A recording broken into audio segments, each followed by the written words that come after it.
Et puis tout de suite, dans le club, on a eu besoin d'arbitres, ce qui n'existait pas encore à l'époque, puisque les aires de combat, ce n'était pas comme aujourd'hui, le taekwondo, c'était tout à fait archaïque. On combattait dans des gymnases, il n'y avait pas de tapis, il n'y avait pas d'électronique, il n'y avait rien. Il n'y avait même pas de casque sur la tête pour parer les coups au visage. Donc c'était vraiment l'époque archaïque du taekwondo, ou les tout débuts. Et le taekwondo n'était même pas une fédération, puisqu'on était une commission du karaté. Et auparavant, on était même une commission du judo. Donc ils ont trouvé du temps à ne pas savoir où nous mettre, jusqu'à ce qu'on intègre le karaté, puisque c'était un sport pied-point aussi. Et en 1988, le taekwondo a été sport olympique. Et là, il a fallu s'autonomiser, se débrouiller par nous-mêmes. Et donc tous les jeunes de l'époque, les jeunes instructeurs que j'étais, on a participé au développement de cette discipline en ouvrant des sections, en créant des clubs, etc. Et en commençant à licencier les gens dans notre propre fédé. On n'était pas peu fiers de ça.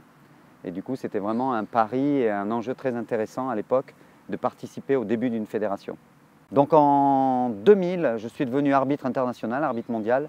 J'ai arbitré les championnats du monde en Allemagne, j'ai été invité à Madrid, enfin dans beaucoup d'endroits, et où je me suis senti vraiment porter les couleurs de mon pays, de ma fédération qui était toute jeune, toute neuve. Et je me suis vraiment impliqué beaucoup là-dedans, puisque je suis devenu aussi responsable de la formation de l'arbitrage dans ma région. Donc j'ai formé plein de jeunes arbitres pendant des années ici, jusqu'à cette année d'ailleurs, où je vais tirer ma révérence parce que j'ai envie de vivre d'autres choses. Mais jusqu'à cette année, j'ai formé des arbitres ici sur Midi-Pyrénées en leur faisant partager mon savoir-faire et mon expérience de terrain.